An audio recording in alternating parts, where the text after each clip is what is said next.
The general stood at attention, awaiting orders. His posture was perfect, his response immediate, his obedience absolute. When the command came, he executed it without question or delay. Every muscle, every thought, every action aligned with the will of his superior. But this general wasn't in any army. He was a successful businessman, standing in his own office, taking orders from a single email that had just arrived. The message was harsh, unfair, designed to provoke, and it worked perfectly. Within seconds, his heart rate spiked, his face flushed, his hands clenched into fists. The email's author had issued a command, and he was obeying it flawlessly. His anger was perfect obedience. Epictetus understood something that escapes most people. Anger is not rebellion. It's not strength or justified response or righteous indignation.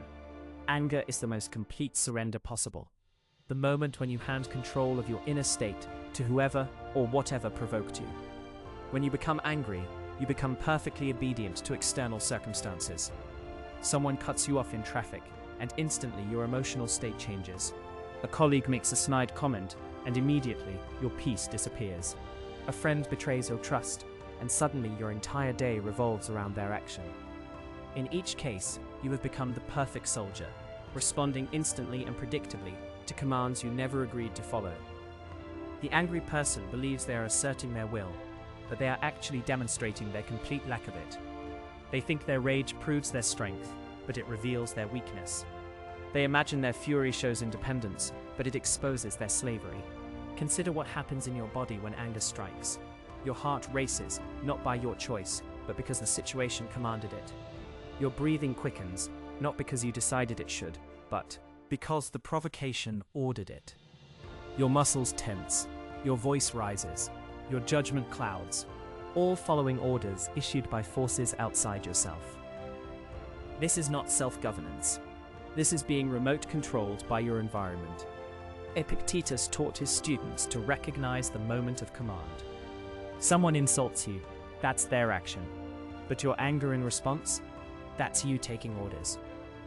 Someone treats you unfairly, that's their choice. But your rage that follows, that's you saluting and saying yes sir to circumstances you claim to oppose. The Stoics saw clearly that anger makes you into exactly what you despise. Someone who cannot think for themselves, who reacts predictably, who can be manipulated by anyone who knows which buttons to push. Every person who can make you angry owns a piece of your freedom. They have discovered the commands that work on you, and they can deploy them whenever they choose. This is why some people seem to collect angry reactions from others. They understand, consciously or not, that anger is a form of control. When they can make you furious, they have made you dance to their tune. When they can provoke your rage, they have proven their power over your emotional state. The most skilled manipulators don't use force or threats. They simply trigger anger in their targets, knowing that angry people become predictable, reactive, and easy to direct. But there's a deeper slavery at work. When you become angry, you don't just obey the personal situation that provoked you. You obey the emotion itself. Anger has its own agenda, its own demands, its own commands. It tells you to say things you'll regret, do things that damage your relationships, make decisions that harm your future. And you obey, thinking you're expressing your authentic self, when really you're following orders from a temporary chemical state in your brain. Person becomes a servant to their own biochemistry, a slave to their own reactions, a prisoner of their own emotional responses. They lose the ability to choose their actions, their words, their focus. Instead, they become an instrument played by whatever force managed to strike the right notes to produce rage. This is why Epictetus emphasized that no one can hurt you without your cooperation. Not because external events can't be genuinely harmful, but because your emotional response to them is always your choice. When you choose anger, you choose to let someone else's actions determine your inner state. You volunteer for emotional slavery. Consider the absurdity. Someone does something you disapprove of, so you punish yourself with rage. Someone fails to meet your expectations, so you torture yourself with fury. Someone treats you poorly, so you compound their poor treatment by treating yourself worse. filling your own mind with toxic emotions, ruining your own peace, damaging your own health and relationships. The person who provoked you gets to move on with their day, while you remain trapped in the emotional prison they constructed with a few words or actions. This is perfect obedience, taken to its logical extreme. Not only do you follow their commands to become angry, but you continue punishing yourself long after they've forgotten the incident entirely. The path to freedom begins with recognizing the command structure. Every time you feel anger rising, pause and ask, who just gave me an order? What external force is trying to control my emotional state? What circumstance is demanding that I sacrifice my peace for its agenda? This recognition breaks the automatic obedience. It creates space between the command and your response, space where choice can exist. In that space, you can decide whether to follow orders or maintain your emotional independence. Step is understanding that your anger serves no one's interests, but those who benefit from your loss of control. When you're angry, you make poor decisions, say things you don't mean, damage relationships you value, and lose sight of your real goals. Meanwhile, those who provoked you often get exactly what they wanted, proof that they can control you, evidence that you're not as composed as you pretend to be, satisfaction that they successfully disrupted your peace. Your anger becomes their victory. The disciplined mind recognizes provocations for what they are, attempts at emotional conscription. Someone is trying to recruit your emotions for their cause, to make your inner state serve their purposes. The Stoic refuses to enlist.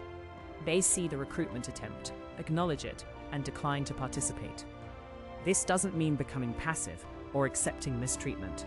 It means responding from choice rather than compulsion, from principle rather than provocation, from your own agenda rather than someone else's emotional script.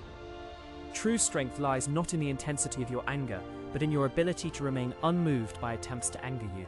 Real power isn't expressed through fury, but through the freedom to choose your response, regardless of what others do. Genuine independence isn't proven by emotional reactions, but by emotional sovereignty, the ability to feel what you choose to feel when you choose to feel it.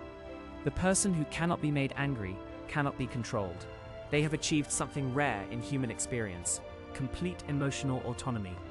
They respond to situations based on their values, their goals, their considered judgment, not on the whims of whoever last tried to push their buttons.